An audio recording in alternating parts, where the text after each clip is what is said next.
Hey, what's going on, you guys? Welcome back to another YouTube video. And on today's video, I want to go ahead and share with you guys a very valuable lesson that I learned when I was 18 years old when I read the book Rich Dad Poor Dad by Robert Kiyosaki. And in this book, it was a very amazing book at the age. It taught me a lot about where to allocate my money, how to diversify the difference between assets and liabilities. And many individuals that I'm noticing right now that are young, on social media, they're barbers, they're doing well in their careers, they're jumping into spending a lot of their money on liabilities. And this is something that we're very unconscious of. Of course, when we're young, we've worked so hard for our money. So the first thing we want to do is reward ourselves, right? We want to be able to achieve the things that we always wanted as kids. And the second, we're in our 20s, beginning to make a little bit of better money, we want to go ahead and pull those triggers. And it's a great thing to reward yourself. I do not disagree with it. I know life is very limited, but it's also one that you have to pace yourself with. Being frugal in your early 20s or early on in your life, making sure that you have stability and security is going to be a lot better than buying excessive luxuries and later on, I guess you can say, taking on more debt than you should.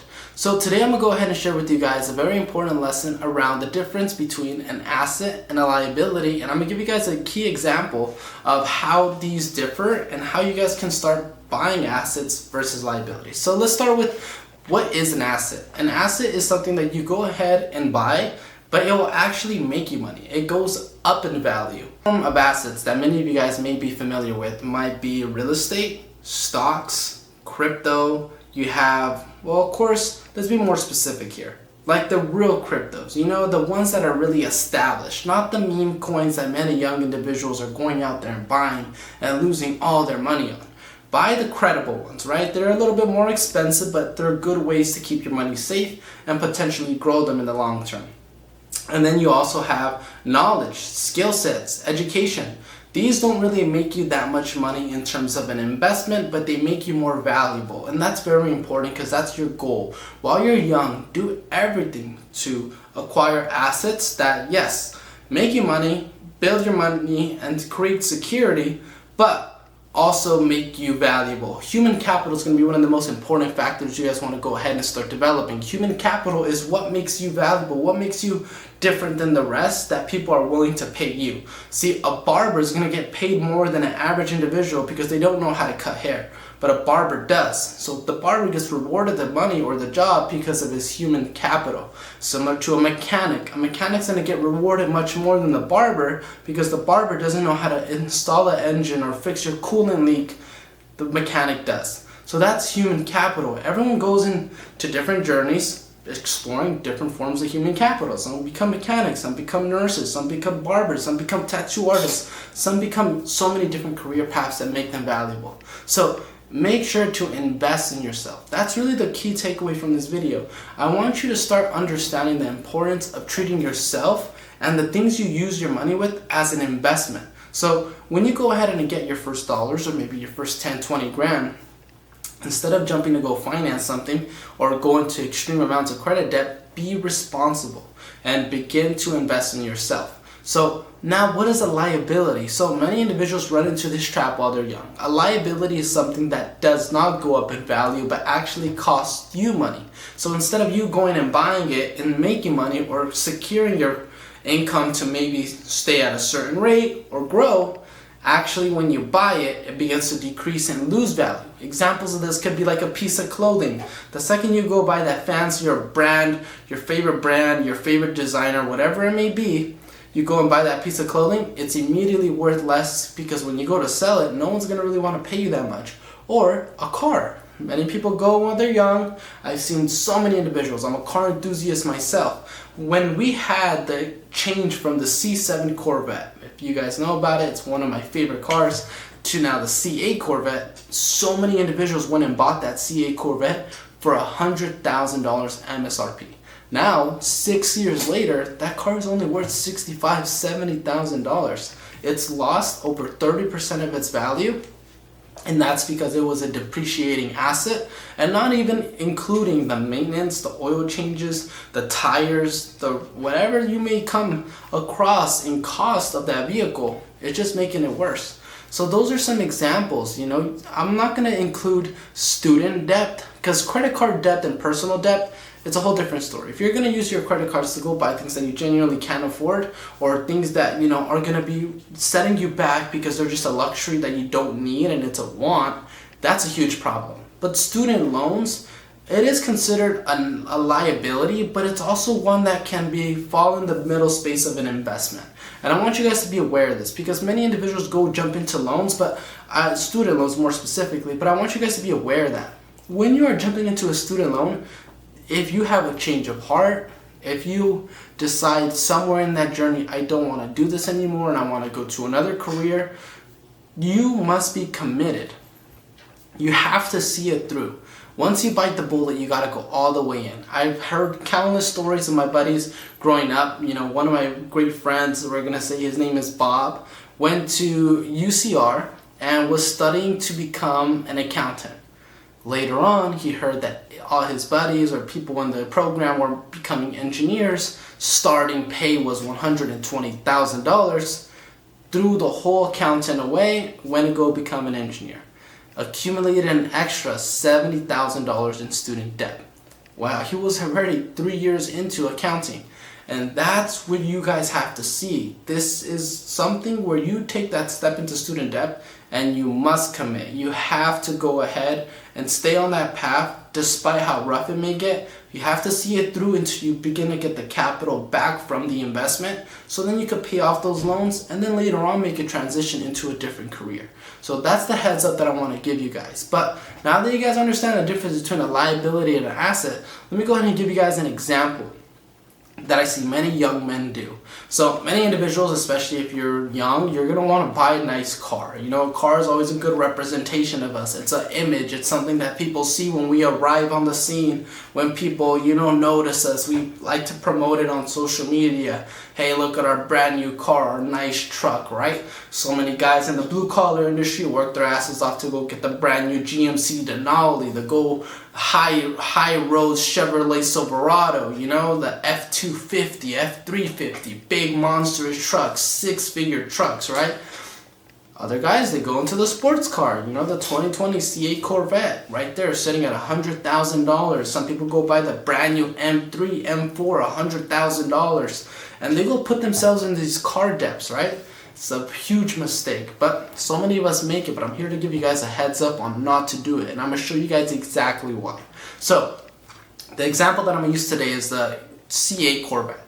The C8 Corvette, when it first dropped and it was available here in the United States, many individuals were having to pay MSRP or sticker price with MSRP added on, right, of total of $120,000 or $100,000. We're going to use $100,000 just for the sake of the video.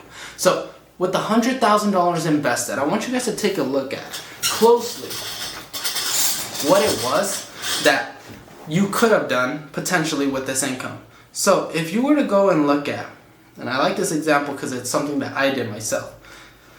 Back in 2020, when this car first released, Tesla stock was going for $43 a share. All right, $43.37. We're gonna give it the benefit of the doubt. We're gonna round that up to $44. All right. So if we go look at, let's say, the MSRP of $100,000. Well, I want you guys to know about this too. And this is something that's going to really bring things into perspective. People didn't go pay $100,000 out of pocket and just drop the cash, boom. No, they went through some sort of form of financing and they committed to maybe a monthly payment of $1,000 at X amount of interest rate, making that MSRP even significantly higher on a financial loan.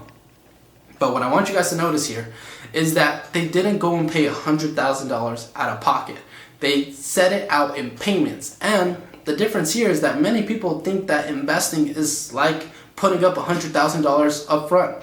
You don't need to do that. You can contribute just like you commit that responsibility, that sense of urgency, right? Because many people, when they go and buy their car, they're not going to miss a payment because they know they're going to lose that car, or they're going to start facing, you know, multiple credit reports and impacting their financial situation if they do. So it creates a little bit of a responsibility in the back of those car owners' heads, something that they will never miss or prioritize over other things. And that's a very key note here. I want you guys to pay attention to that sense of urgency and that psychology there. Because when you are investing, you have to maintain that similar urgency and I guess you can say psychology for your investments. Because if you are going to prioritize being more responsible over a vehicle that's going to depreciate in the next 10 years instead of prioritizing yourself that could appreciate in the next 10 years, that's where the mental psychology game is very important. So these individuals, just like yourself, do not have to go put $100,000 up. They just finance it.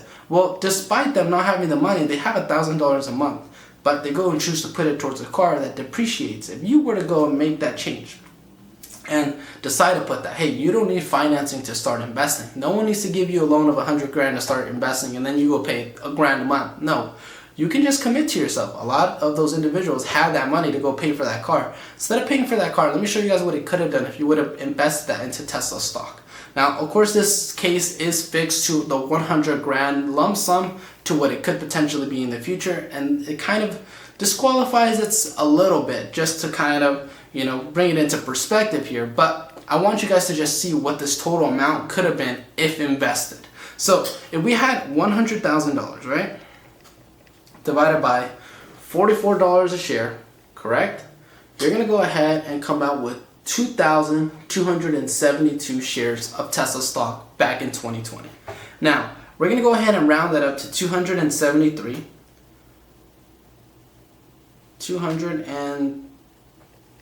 73, just because there was a 0.7 there. So we're going to round up to the nearest full number.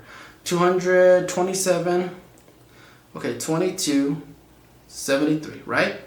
So that's how many shares of Tesla you have. Now, if we go and look at April 30th of 2026, 6 years later, share price of Tesla is now going for $435.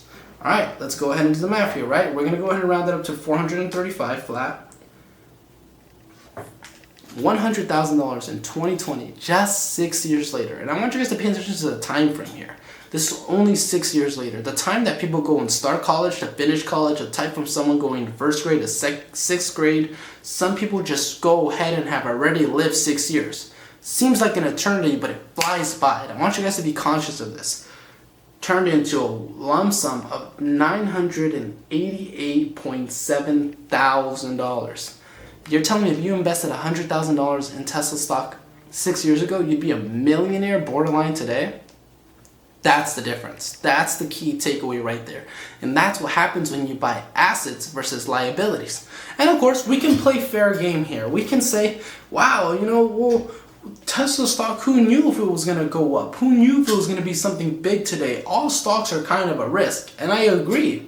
But it is a very clear component of this. Yeah, it's not just a rainbows and sunshine. Go and buy something like Dogecoin and Shiba, you can say like high risk, no credibility investment. Yeah, those are gambles. But if you look at the true structure of big companies like Amazon, Google, to go ahead and justify this, right? Because we all agree these companies are great. And if you were to notice them through the eye or perspective of an investor 6 years ago as well, let's look at what that could have been. Because some people might argue that Tesla maybe was a high risk. Well, something like Mr. Jeff Bezos, right? Let's look at what he was doing. Back in 2020, Amazon stock was going for $144 a share. Right here.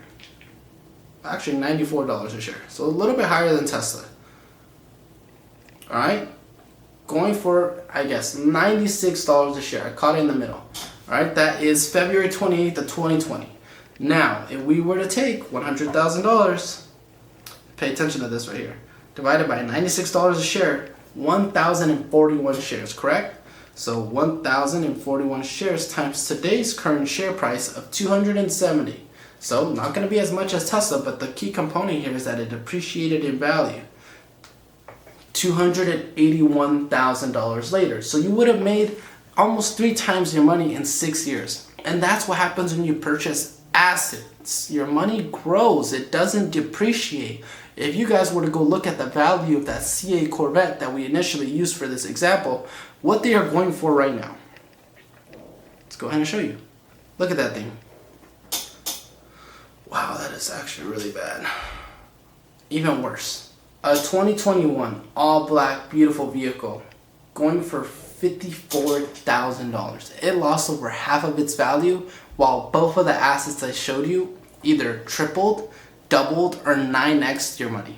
And that's the power of investing in assets. Not even just the stock side. Let's say you invested in a degree, right? The student loans. You went from making absolutely nothing or maybe $20,000 a year. Hey, you contributed that student loan amount for the period of 4 years, right? Investing in the education, the knowledge side of an asset. And now 4 years later, you can go out and make maybe $70,000, $80,000 a year because you invested in that education asset. Those are the assets. They're not just, hey, I want to go spend $80,000 on clothes, on these fancy cars or these fancy dinners, on these nice vacations. You sacrifice and you built up your asset column before going to build up your liability column. And that's the mistake that many young individuals do. And I understand social media feels like you always have to be successful. You always have to be perfect. You have to have it all at such a young age. And don't get me wrong, it is possible, but don't feel like you have to put yourself on the, on the cross to go and impress others. I'm telling you right now, no one cares, man. Like, of course, it does create an impression, it does create a perspective on you, but as years pass by, it's about what you do in the future, not about what you do right now.